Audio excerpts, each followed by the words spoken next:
धुळे जिल्ह्यातील शिंदखेडा शिरपर तापी काठावर रेती चोर जोमात कारवाई करणारे गेले कुमात अशी परिस्थिती निर्माण झाली.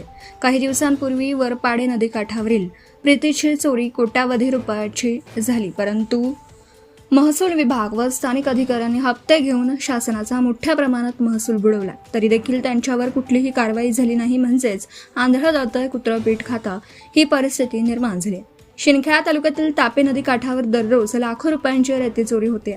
यावर स्थानिक महसूल अधिकाऱ्यांना दर महिन्याला लाखो रुपये हप्ता मिळतोय, तर तहसीलदारांचं काय, प्रांताचे काय, प्रांत कार्यालयात त्यापेक्षा डबल हप्ता घेतला जातो.